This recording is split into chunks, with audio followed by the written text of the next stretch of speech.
Hello दोस्तों, स्वागत है आपका हमारा यूट्यूब चैनल में। जैसा कि आपसे बोला गया था कि आज से हम जो कि RRB NTPC stage 1 CBT exam में पूछे गए जो प्रीवियस पेपर हैं उसको हम सॉल्व करेंगे और एक एक करके सब क्वेश्चन को क्या करेंगे, सॉल्व करेंगे। और देखिए, ये आपकी बुक्स है, वॉल्यूम 3 आपकी रेलवे तक शक्ति परीक्षा रीजनिंग एनटीपीसी में पूछे गए प्रीवियस पेपर्स हैं। ठीक है दोस्तों, आगे बढ़ते हैं।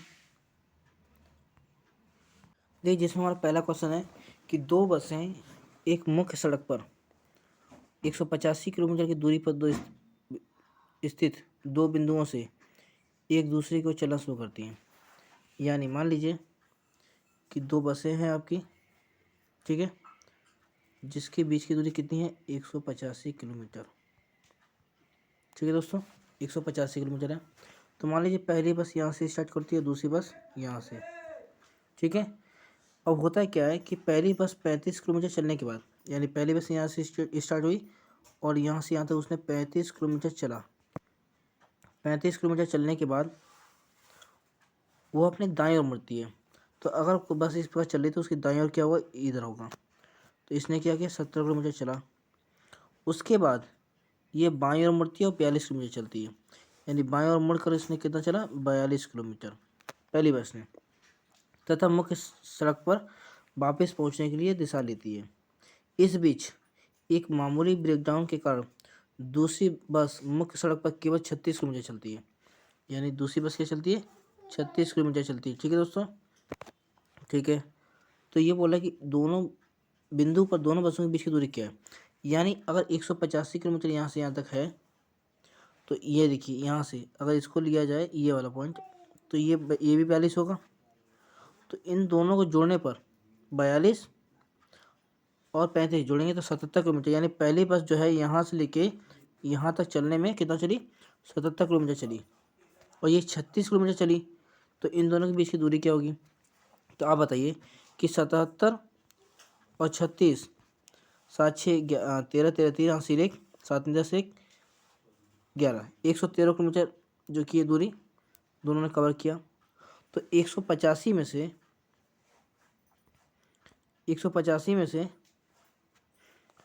आप क्या माइनस कर देंगे, 185 में से आप 185 में से 113 को जब माइनस करेंगे तो 72 किलोमीटर आंसर आएगा इसका। यानी ऑप्शन नंबर सी इसका बिल्कुल सही आंसर होगा। ठीक है दोस्तों, देखिए ये लिखा है निम्नलिखित प्रश्न में से दिए गए विकल्पों से संबंधित शब्द चुनें। अब लेखक जिस प्रकार लिखने के लिए किसका यूज करता है, कलम का, उसी प्रकार दर्जी जो है कपड़ा सिलने के लिए किसका यूज करता है, सुई का। यानी option number B is the क्या होगा, हमारा सही आंसर होगा। ठीक है दोस्तों, आगे बढ़ते देखिए तीसरा क्वेश्चन हमारा है कि उस विकल्प का चयन करें जिसका तीसरे अक्षर समूह के साथ वही संबंधित जो दूसरे अक्षर समूह का पहले अक्षर के साथ। देखिए आर से यस होने में कितना हो रहा है, +1, और ए से सी होने में +2, +1 +2। उसके बाद एम से पी होने में +3 और ओ से यस होने में +4। ठीक है, उसी प्रकार हम क्या करेंगे, वी में +1 करेंगे तो क्या आएगा आपका, डब्लू आएगा, डब्लू लिख दीजिए।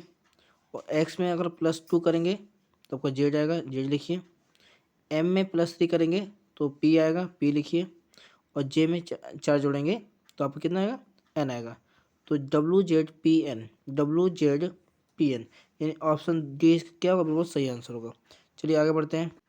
देखिए नेक्स्ट क्वेश्चन हम लोग का है चौथा, कि लिखा है कि यदि नीचे दी गई व्यवस्था से सभी विषय वर्गों से हटा दिया जाता है, यानी सभी विशेष वर्गों को हटा दीजिए।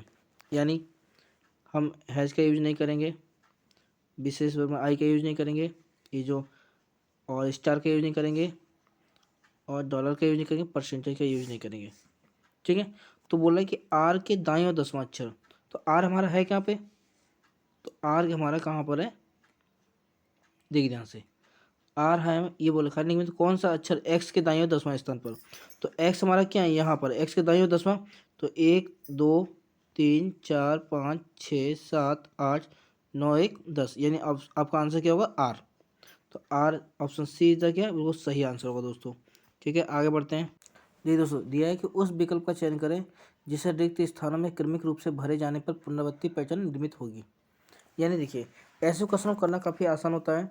देखिए यहाँ लिखा है बी, बी से पहले क्या बना है, तो यहाँ देखेंगे तो बी से पहले हमारा क्या है, बी से पहले हमारा क्या है, ए है।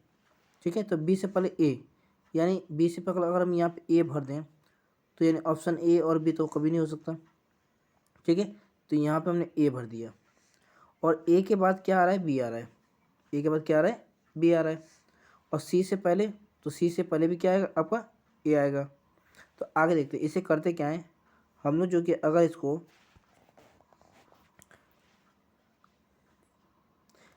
यहाँ पे सी के बाद ए ऑप्शन से बनना स्टार्ट करते हैं। तो ऑप्शन सी देखिए, सी के बाद अगर ए और एक बार सी, फिर बी, फिर सी और फिर बी, अगर भर दें तो C A double B A, C double B A और सी डबल बी ए। आपको ये बनना है ऑप्शन में सी क्या होगा, बिल्कुल सही आंसर होगा। चलिए आगे बढ़ते हैं। छठवां क्वेश्चन आपका कि वकील जो है जिस प्रकार अपने कार्यस्थल में वकील क्या करता है, कोर्ट में जाता है, उसी प्रकार जो ब्यूटिशियन होते हैं वो कहाँ पे जाते हैं, पार्लर में जाते हैं। तो ऑप्शन डी इसका क्या होगा, बिल्कुल सही आंसर होगा। आगे बढ़ते हैं। पांचवा क्वेश्चन से कि 4 संख्या युग्म दिए हैं जिनमें से 3 किसी प्रकार से एक समान है जबकि चौथा क्या असंगत है। तो देखिए यहाँ पे हो क्या रहा है कि 12 से 96 हुआ, यानी 12 8 96 इंटू 8 किया है। 16 से क्या हो गया आपका, अब यहाँ पे ये 16 से आपका यहाँ पे हो रहा है 8, तो 16 से 16 8 करेंगे तो 8 18 आपका नहीं होगा 118। तो 13 से करेंगे तो 13 8 104, 15 8 120, यानी ये जो कि नहीं आएगा। तो ऑप्शन आपका बी क्या होगा, बिल्कुल सही आंसर होगा। ठीक है दोस्तों, चलते हैं आगे बढ़ते हैं। हमारा 8वां क्वेश्चन है कि दिए गए विकल्पों से उस शब्द का चयन करें जिसे दिए गए शब्द के अक्षरों का उपयोग करके नहीं बनाया जा सकता।